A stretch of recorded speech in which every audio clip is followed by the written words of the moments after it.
നമുക്ക് നൽകിയ അനുഗ്രഹങ്ങളിൽ ഒന്ന് മാതാപിതാക്കളാണ്. വലിയ നിഅമത്താണ് അവർ.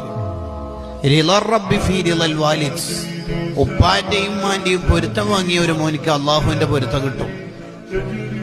ഒരു മഹാൻ തന്റെ ഈന്തപ്പനത്തോട്ടത്തിലെ ഈന്തപ്പന മരം വെട്ടാനിരിക്കുമ്പോ മുറിക്കാനിരിക്കുമ്പോ ആൾക്കാർ ചോദിച്ചു, ഇതെന്തിനാ? ഇതിന്റെ ഈ തടിയുടെ ഉള്ളിലുള്ള കാമ്പ് പോലത്തെ സംഗതി ഉണ്ടല്ലോ, അത് എനിക്ക് വേണം.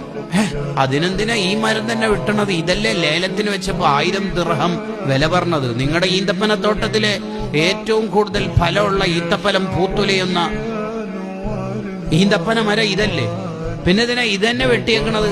നിങ്ങൾക്ക് യഥേഷ്ടം അങ്ങാടിയിൽ, മാർക്കറ്റിൽ, ടൗണിൽ പോയാൽ 2 ദിർഹമിന് അത് ഉദ്ദേശിക്കുന്ന കാമ്പോ അത് കിട്ടുമല്ലോ.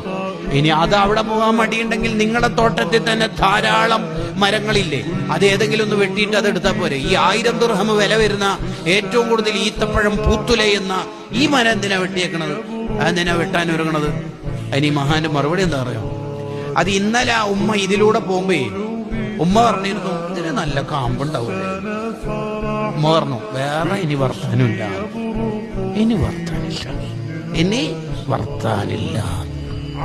ഉമ്മ പൈസ കൊടുത്തുപോയി, ചങ്ങായിമാരെല്ലാം നമ്മളെ കാത്തുക്കുന്നുണ്ട്. അങ്ങനെ ന്യായങ്ങൾക്ക് നിൽക്കരുത്.